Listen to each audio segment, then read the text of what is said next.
ঢাকা কলেজের অনলাইন ক্লাসে আজকে একাদশ শ্রেণীর ব্যবসায় শিক্ষা শাখার সকল ছাত্রকে স্বাগতম জানাচ্ছি।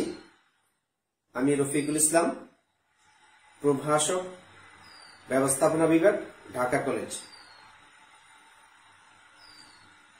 আমি আজকে তোমাদের সাথে ব্যবসায় শিক্ষা শাখা ছাত্রদের উৎপাদন ব্যবস্থাপনা ও বিপণন এই সাবজেক্ট নিয়ে আলোচনা করব। তোমাদের সাথে আজকে এই ক্লাসটি আমার প্রথম ক্লাস। অন্যান্য বছরে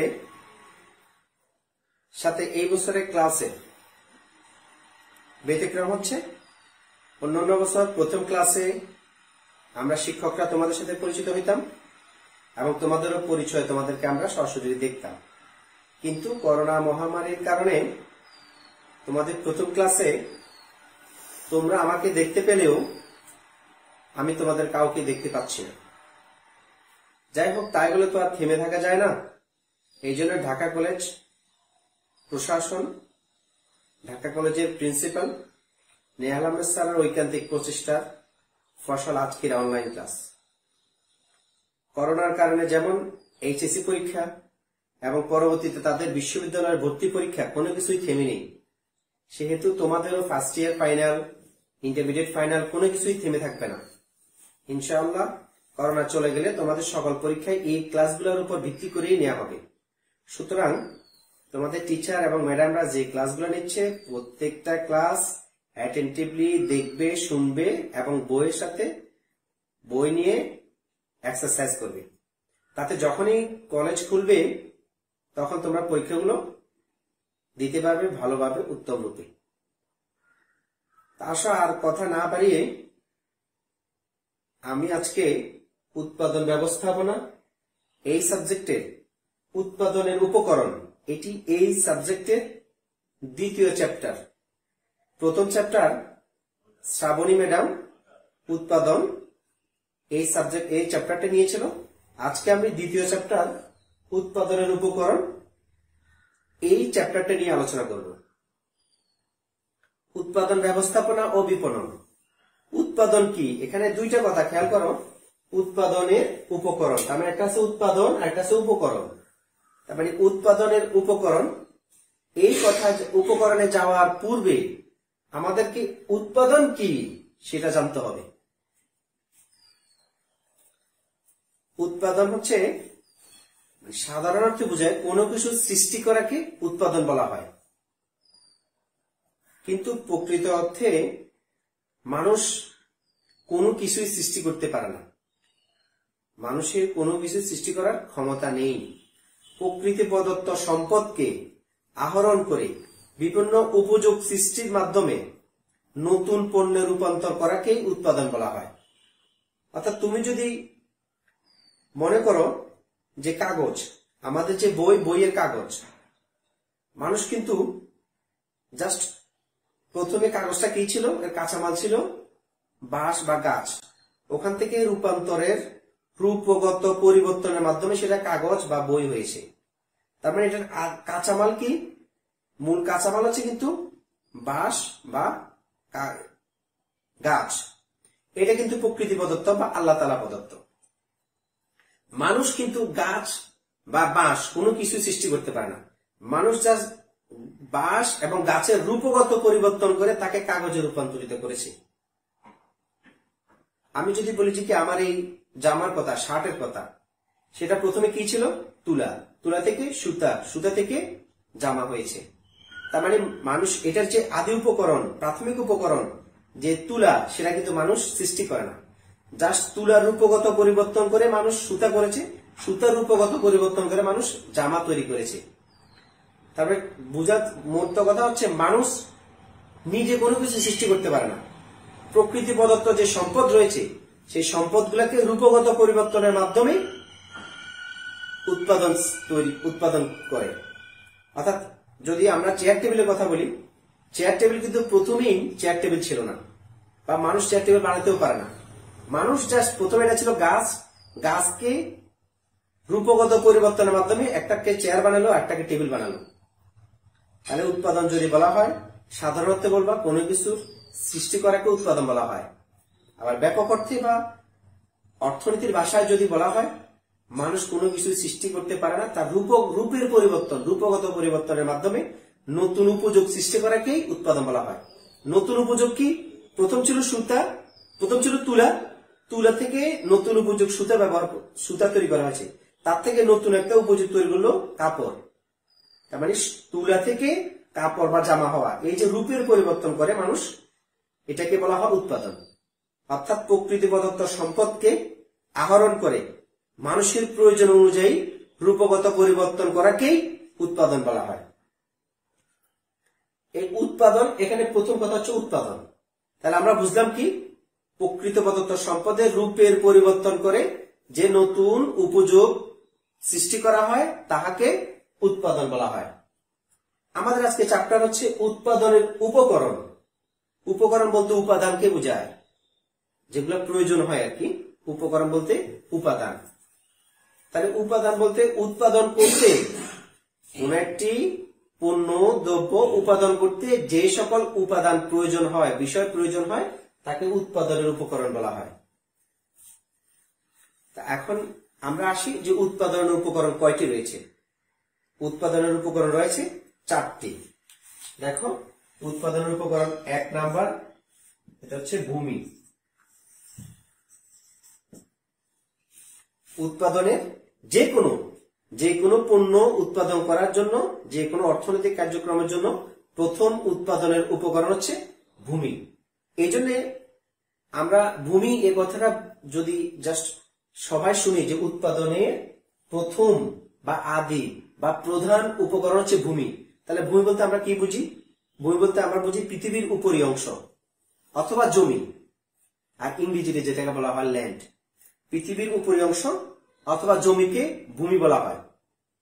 এটি সাধারণ সেন্সের কথা, যে কেউ বলতে পারবে। যদি ভূমি কাকে বলে এটা বলতে বলা হয়, যে কেউ, শিক্ষিত অশিক্ষিত সবাই বলতে পারবে ভূমি বলতে জমিকে বোঝায়, ভূমি বলতে মাটিকে বোঝায়, ভূমি বলতে পৃথিবীর উপরিভাগকে বোঝায়। কিন্তু অর্থনীতির ভাষায়, উৎপাদন ব্যবস্থাপনার ভাষায় ভূমি বলতে শুধুমাত্র জমিকে বোঝায় না, মাটিকে বোঝায় না, পৃথিবীর উপরি অংশকে বোঝায় না।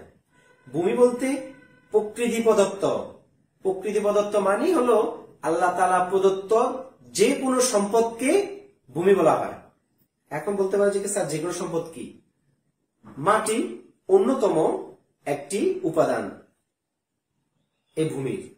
মাটি এটিকে ভূমি বলা যেতে পারে।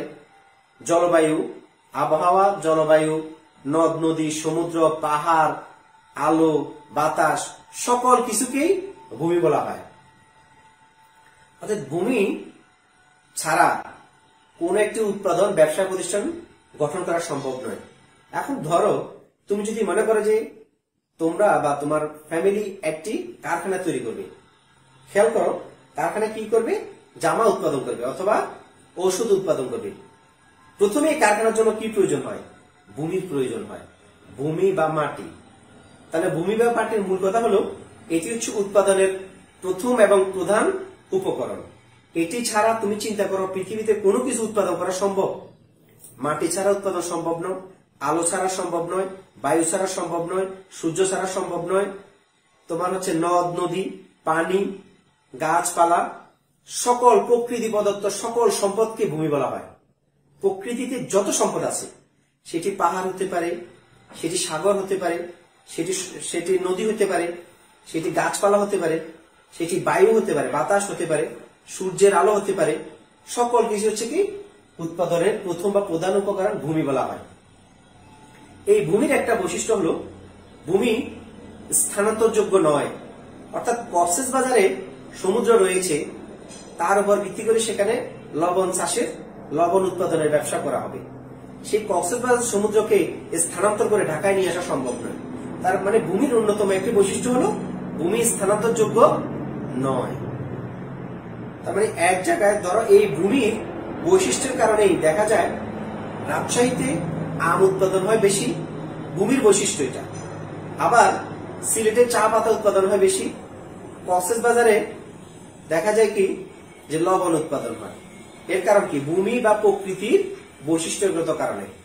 আর এর ভূমির অন্যতম বৈশিষ্ট্য হচ্ছে যে এটি এক জায়গা থেকে, এক স্থান থেকে অপর স্থানে স্থানান্তর করা যায় না। এটি ভূমির অন্যতম প্রধান বৈশিষ্ট্য।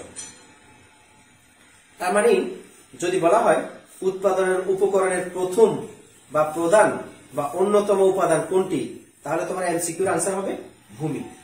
আর যদি আসে ভূমি কি, জ্ঞানমূলক কোশ্চেন আসতে পারে যে ভূমি কি, তখন তুমি দেখবা যে ভূমি সাধারণ অর্থে ভূমি বলতে জমি বা পৃথিবীর উপরিভাগকে বলা হয়। তবে অর্থনীতির ভাষায় ভূমি বলতে প্রকৃতি প্রদত্ত সকল প্রকার জমি, জলবায়ু, নদ নদী, সাগর, আলো, বাতাস, সকল কিছুকেই ভূমি বলা হয়। আর এই ভূমির আরেকটি গুরুত্বপূর্ণ বৈশিষ্ট্য হলো যে ভূমি এক এক অঞ্চলের ভূমির এক এক বৈশিষ্ট্য রয়েছে। এখানে তুমি দেখো ইউরোপ আমেরিকাতে খুবই শীত, আবার আমাদের দেশে শীত আছে, গরম আছে। আবার মধ্যপ্রাচ্যে সৌদি আরব, তারপর দুবাই, কাতার, এগুলোতে আবার খুবই গরম। ঠিক আছে, এই যে একটা ভূমির বৈশিষ্ট্য, ইচ্ছা করলেই কেউ এই যে তোমার ইউরোপের ঠান্ডাকে বাংলাদেশে নিয়ে আসতে পারবে না। আবার বাংলাদেশের যে ষড়ঋতুর যে নাতিশীতোষ্ণ যে অঞ্চল, এটাকে আবার মধ্যপ্রাচ্যে নিয়ে যেতে পারবে না। এই ভূমি বা প্রকৃতির উৎপাদনের এই গুরুত্বপূর্ণ উপাদানের কারণে এক একটা অঞ্চলে, এক একটা জায়গায় এক একটি পণ্যদ্রব্য বা সেবা বেশি উৎপাদন হয়ে থাকে। যার ফলে দেখা যায় রাজশাহীতে আম উৎপাদন হয় বেশি, আর সিলেটে চা উৎপাদন হয় বেশি। আবার সৌদি আরবে দেখো আমও হয় না, কলাও হয় না, চাও হয় না, কিন্তু তার ভূমির বৈশিষ্ট্যগত কারণে মাটির নিচে অনেক তেল ও সম্পদ রয়েছে, যেটা বিক্রি বা যার উৎপাদনের মাধ্যমে, আহরণের মাধ্যমে ওই দেশের অর্থনীতি চাঙ্গা হয়েছে।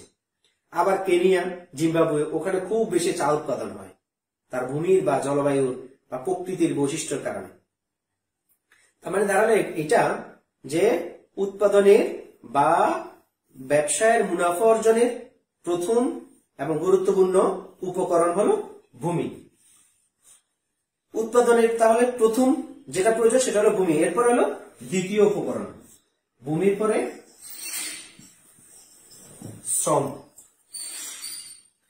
এখন বলতে পারো স্যার তুমি যখনই শুনলে যে শ্রম, এই কথাটা যখনই শুনলে তখনই তোমার কাছে এটা মনে আসছে শ্রম মানে মানুষের পরিশ্রমকে বোঝায়। হ্যাঁ, এইটা যারা ব্যবসায় শিক্ষা, ব্যবসায় পড়ালেখা করে নাই, অর্থনীতি পড়ে নাই, তাদের জন্য প্রযোজ্য। যে শ্রম বলতে মানুষের শারীরিক পরিশ্রমকে বোঝায়, এটি সংজ্ঞা হবে, তবে এটি পূর্ণাঙ্গ সংজ্ঞা হবে না। তাহলে শ্রম বলতে যদি আসে যে শ্রম কি, ঠিক আছে, বা লেবার কি, এটা জ্ঞানমূলক কোশ্চেন আসতে পারে। শ্রম হচ্ছে উৎপাদনের জন্য অথবা মুনাফা অর্জনের জন্য শারীরিক এবং মানসিক, শারীরিক এটা দুইটা উপাদান জড়িত। এখানে একটা হচ্ছে শারীরিক এবং মানসিক পরিশ্রমকে উৎপাদনের ভাষায় শ্রম বলা হয়ে থাকে। এখন তুমি বলতে পারো যে কি, তাহলে স্যার মানসিক শ্রমটা কি? যেমন দেখো একজন তাঁতি, একজন কুমার, একজন জেলে, তারা শারীরিক পরিশ্রম করে উৎপাদন করে থাকে অথবা অর্থ উপার্জন করে থাকে। কিন্তু একজন শিক্ষক, একজন ইঞ্জিনিয়ার, একজন ডাক্তার, তারা কিন্তু, অথবা একজন গায়ক, তারা কিন্তু শারীরিক শ্রম করে না, তাদের শ্রমটা হচ্ছে মানসিক পরিশ্রম। তার মানে শারীরিক শ্রমটা হচ্ছে একটা যেটা শারীরিক বা শ্রমের মাধ্যমে, শারীরিক শ্রমের মাধ্যমে উৎপাদন এবং মুনাফা অর্জন করা হয়। আর মানসিক অথবা বুদ্ধিভিত্তিক যে জ্ঞানটি, যে শ্রমটি, সেটা হচ্ছে মানসিক বা বুদ্ধিভিত্তিক পরিশ্রম। এখন দেখো কেউ যদি নিজের অর্থনৈতিক কোনো উপার্জনের লক্ষ্য না নিয়ে নিজের মনের খোরাকের জন্য কোনো কিছু করে থাকে, তাকে শ্রম বলা যাবে না। যেমন একজন গায়ক যদি 1 লক্ষ টাকা নিয়ে যদি গান তৈরি করে সকলের শোনার জন্য, তখন সেটাকে মানসিক পরিশ্রম বা শ্রম বলা হয়। কিন্তু কেউ যদি মনের খোরাকের জন্য বসে বসে গান গায়, সেটাকে কখনোই শ্রম বলা যাবে না। কারণ কি, শ্রম হতে হলে উৎপাদনের লক্ষ্য বা উদ্দেশ্য থাকতে হবে, আরেকটি বিষয় হলো শ্রম হতে হলে অবশ্যই অবশ্যই অবশ্যই অর্থ উপার্জনের বিষয় জড়িত থাকতে হবে। তাহলে উৎপাদনের প্রয়োজনে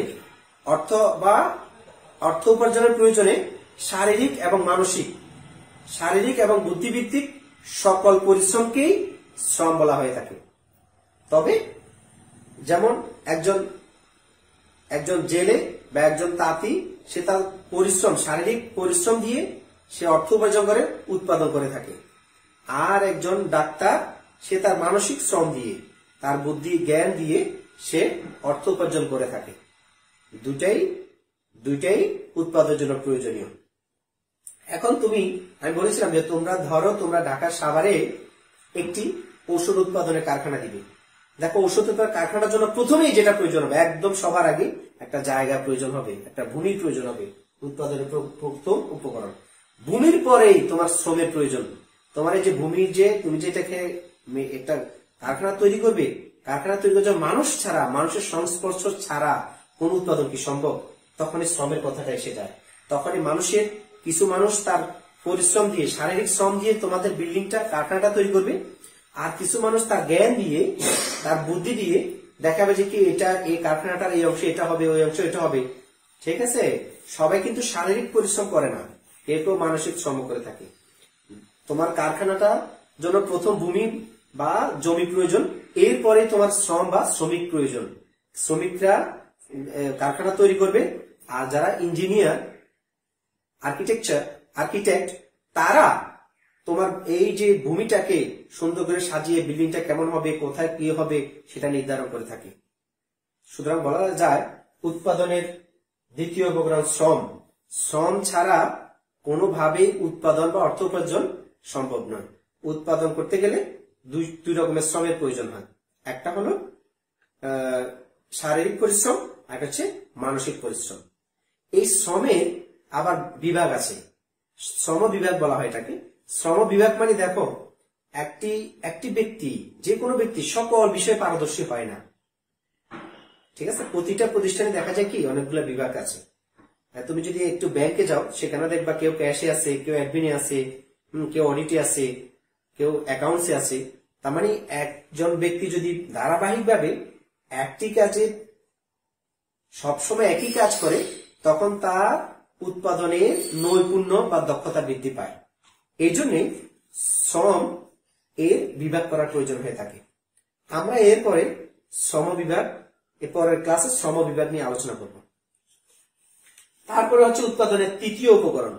উৎপাদনের 3 নম্বর উপকরণ সেটা হলো মূলধন।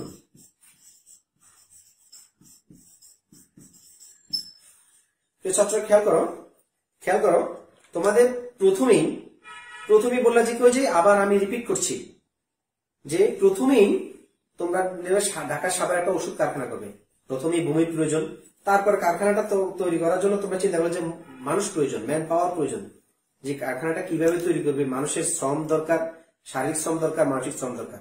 কিন্তু এই যে অর্থ ছাড়া কোনোভাবে কি এই ব্যবসা প্রতিষ্ঠান অথবা এই যে কারখানা যেটা বললাম সেটা কি দাঁড় করানো সম্ভব?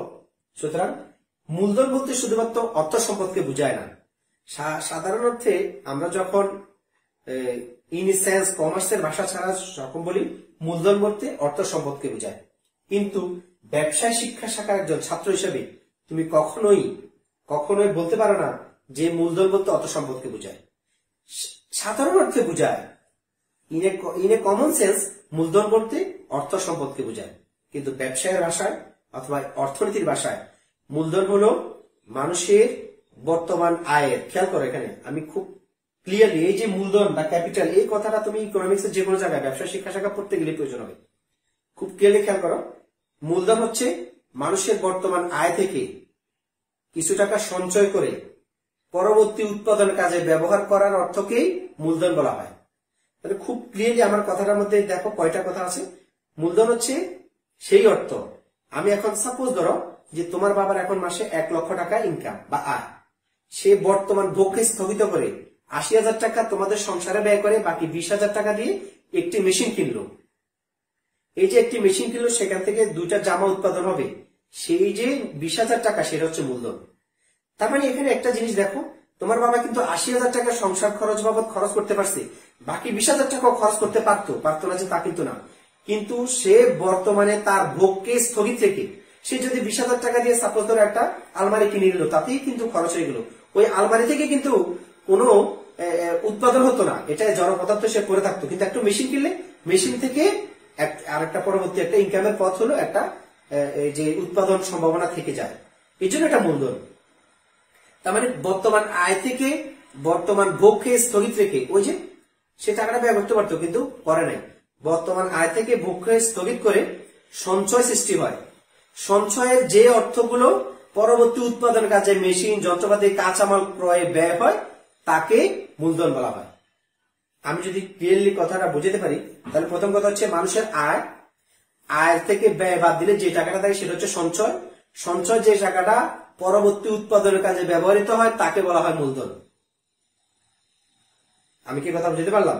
আরো ক্লিয়ারলি যদি বলি, ওই যে বললাম তোমার বাবার মাসিক ইনকাম ১ লক্ষ টাকা, ১ লক্ষ টাকা থেকে ৮০,০০০ টাকা খরচ করলো, বাকি ২০,০০০ টাকা সে ভবিষ্যতের কথা চিন্তা রেখে, ভবিষ্যতের চিন্তা, উৎপাদনের আয়ের অর্থ উপার্জনের চিন্তা করে বর্তমান ভোগ হয়ে বর্তমান ব্যয়কে স্থগিত করে যে ২০,০০০ টাকা সঞ্চয় করলো, সঞ্চয়কৃত সেই অর্থ দিয়ে যদি পরবর্তী উৎপাদনের কাজে পরবর্তী অর্থ উপার্জনের কাজে যেই টাকা ব্যয় করা হয় তাকে মূলধন বলা হয়। এখন আমাদের মতো উন্নয়নশীল দেশে মূলধনের খুব একটি ব্যাপকতা নেই, কিন্তু যেই দেশের মূলধন গঠন যত বেশি হয় সেই দেশের অর্থনীতি তত ভালো হয়। এখন বলতে পারো যে স্যার যে মূলধন বেশি কিভাবে হবে? ওই যে মানুষের যত আয় বেশি হবে এবং আয় থেকে ব্যয় কম করে সঞ্চয় করতে হবে। সঞ্চয় করলেই কিন্তু মূলধন সৃষ্টি হয় না। সঞ্চয়ের যে অর্থটি পরবর্তী উৎপাদন কাজে ব্যবহৃত হয় তখন তাকে মূলধন বলা হয়। অর্থাৎ যদি তোমার বাবার ১ লক্ষ টাকা ইনকাম, ৮০,০০০ টাকা খরচ করলো, ২০,০০০ টাকা সঞ্চয় করলো, প্রতি মাসে সঞ্চয় করে ৩ মাস পরে সে করলো কি একটি ডাইনিং টেবিল কিনে নিল, তাতে কিন্তু উৎপাদন সৃষ্টি হলো না বা মূলধন গঠনও হলো না। ৩ মাস পরে এই সঞ্চয়িত অর্থ যদি পরবর্তী উৎপাদনের কাজে পরবর্তী কাঁচামাল যন্ত্রপাতি কোন একটি মেশিন ক্রয় করে যদি তাতে বিনিয়োগ করে তখন তাকে মূলধন বলা হয়। সুতরাং মানুষের আয় বাড়তে হবে। মানুষের ধরো একটা লোকের ইনকাম ১৫,০০০ টাকা, সে খরচ করবে কি আর সঞ্চয় করবে কি? আর সঞ্চয় না করলে তো সে কি হবে? মূলধন গঠন করতে পারবে না, বিনিয়োগ করতে পারবে না। তাহলে আয় বৃদ্ধি পেতে হবে। আবার আয় বাড়লেই যে সঞ্চয় মানুষ করবে তা কিন্তু না। মানুষের মধ্যে সঞ্চয়ের একটা প্রবণতা থাকতে হবে, ইচ্ছা থাকতে হবে। অনেকে ১৫,০০০ টাকা ইনকাম করেও কিন্তু ২,০০০ টাকা সঞ্চয় করে এবং পরবর্তী উৎপাদনের কাজে মূলধন হিসাবে বিনিয়োগ করতে পারে। আবার অনেকেই ১ লক্ষ টাকা ইনকাম করেও দেখা যায় কি এই সঞ্চয়ের প্রবণতা না থাকায়, সঞ্চয়ের ইচ্ছা না থাকায় সেই টাকাটাকে সঞ্চয় করে না এবং পরবর্তী মূলধন হিসেবে বিনিয়োগ করে না। সুতরাং এটা নির্ভর করে মানুষের আয় বাড়লেই যে সঞ্চয় বা বিনিয়োগ বাড়বে, মূলধন বাড়বে তা কিন্তু না। আয় বাড়তে হবে, আয় বাড়লে সঞ্চয়ের চিন্তা ভাবনা ইচ্ছাও বাড়তে হবে, সঞ্চয়কৃত অর্থ আবার মূলধন হিসেবে বিনিয়োগ করার ইচ্ছাও বাড়তে হবে। এই তিনটা বিষয়ের উপর মূলধন নির্ভর করে। আর একটি প্রতিষ্ঠান, যে কোনো ব্যবসায়িক প্রতিষ্ঠান, যে কোনো উৎপাদনে, যে কোনো কাজে তুমি খেয়াল করো, জমি ছাড়া বা ভূমি ছাড়া সম্ভব না। ভূমির পরে মানুষের মানসিক পরিশ্রম, শারীরিক পরিশ্রম ছাড়া সম্ভব না। তারপর অর্থ ছাড়া তো কোনো কিছুই সম্ভব না। এই কারণে যেই দেশের মানুষের সঞ্চয় প্রবণতা, বিনিয়োগের উৎসাহ বেশি, সেই দেশে অর্থনৈতিকভাবে তত বেশি উন্নত। এরপরে ৪র্থ নাম্বার উপকরণ, এলিমেন্টস হলো সংগঠন।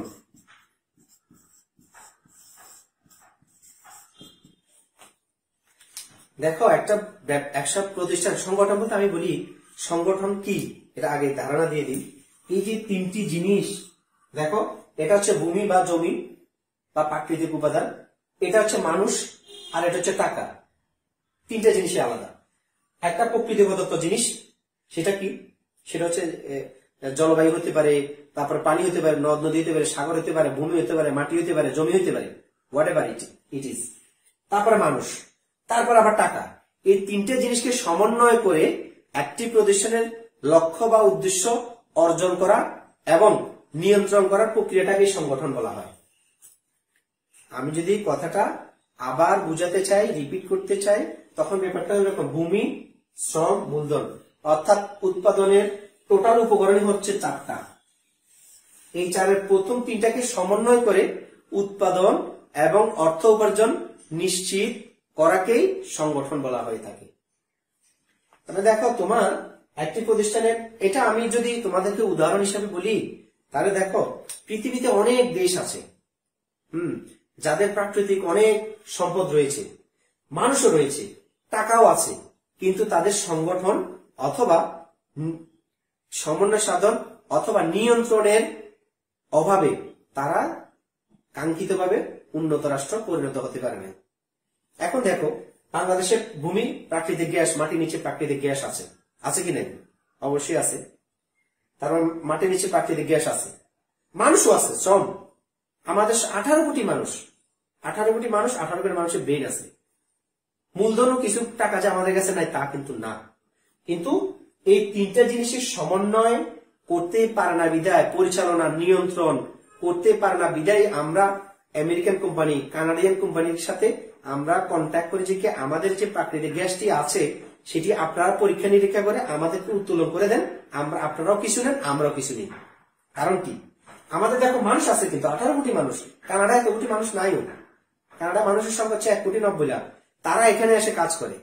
আমাদের ভূমি আছে, ভূমি তো প্রাকৃতিক সম্পদ মাটির নিচে আছেই, এই উত্তোলনের জন্য অর্থ সেটাও আমাদের আছে।